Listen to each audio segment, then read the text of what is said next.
بسم اللہ الرحمن الرحیم اللہم صلی علی محمد وعلی آل محمد وبارک وسلم عن ابی ہریرہ رضی اللہ عنہ قال عن النبی صلی اللہ علیہ وسلم قال سبعۃ یظلهم اللہ فی ظلہ یوم لا ظل الا ظلہ رواہ البخاری۔ حضرت ابو ہریرہ رضی اللہ تعالیٰ عنہ نبی صلی اللہ علیہ وسلم سے بیان کرتے ہیں کہ نبی صلی اللہ علیہ وسلم نے ارشاد فرمایا،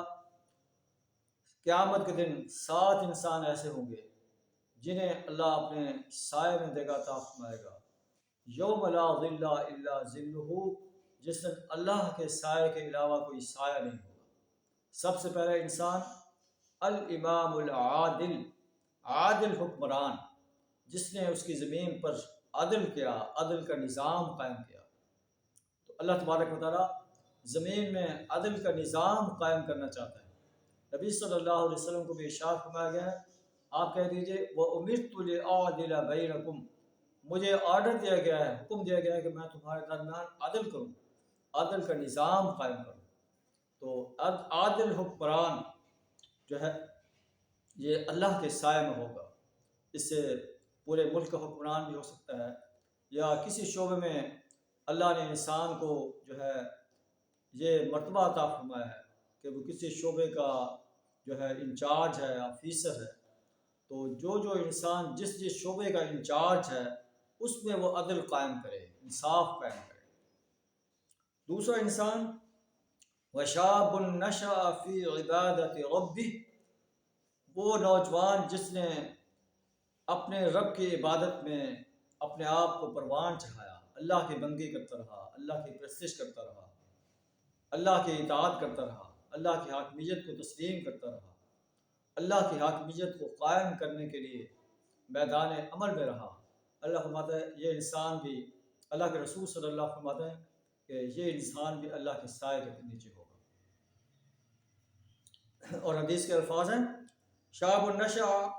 فی الفجر ابی الصبح وقال فی عبادت ربی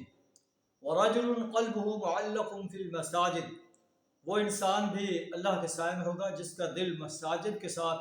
جو ہے لگا رہتا ہے، وہ مساجد کے علاوہ اس کا دل کہیں نہیں لگتا، جیسے اذان کی آواز سنتا ہے فوراً اللہ کی اس پکار پہ لبیک کہتا ہے، اور نماز پڑھ کر بھی، نماز سے پہلے بھی اللہ کے اذکار میں، اللہ کے ذکر و اذکار میں، قرآن کی تلاوت میں، قرآن کی تفہیم میں، قرآن کا شعور حاصل کرنے میں، نماز کے بعد بھی ذکر و اذکار اور قرآن کی دعوت پر جو ہے لبیک کہنے کے لیے کوشاں رہتا ہے۔ اللہ فرماتا ہے وَرَجُلٌ قَلْبُهُ مُعَلَّقٌ فِي الْمَسَاجِدِ، وہ انسان بھی اللہ کے سائے میں ہوگا جس کا دل مسجد سے لگا رہتا ہے۔ وَرَجُلَانِ تَحَابَّا فِي اللَّهِ اجْتَمَعَا عَلَيْهِ وَتَفَرَّقَا عَلَيْهِ، اور وہ دو انسان، وہ دو مرد جو اللہ کے لیے ایک دوسرے سے محبت کرتے ہیں، اسی پر اکٹھے ہوتے ہیں اور اسی پر جدا ہوتے ہیں کہ اللہ کا دین جو ہے وہ کیسے غالب کیا جائے، اللہ کے دین کی دعوت انسان کے سامنے کیسے پیش کی جائے، قرآن کی دعوت کو کیسے انسان کے سامنے پیش کیا جائے، قرآن کی دعوت کو کیسے عام کیا جائے،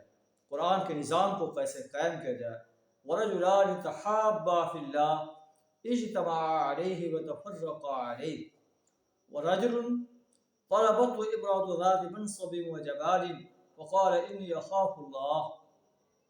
اور وہ انسان بھی اللہ کے سائے میں ہوگا جسے ایک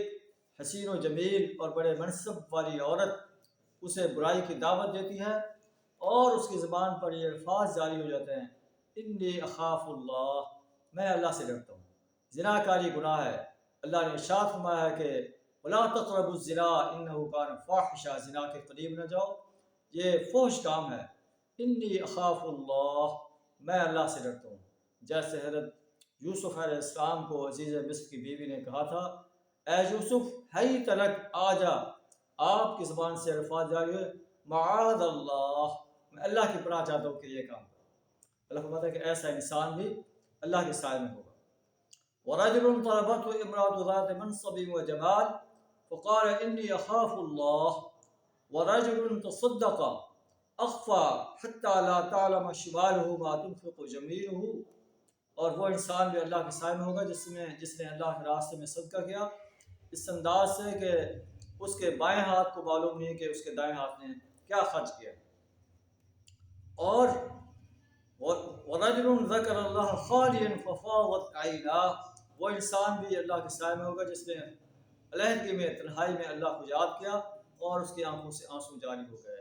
اللہ سے دعا تعالیٰ ہمیں ان تمام صفات کو اپنی رحمت سے اپنانے کی توفیق عطا فرمائے. وآخر دعوانا الحمد للہ رب العالمین.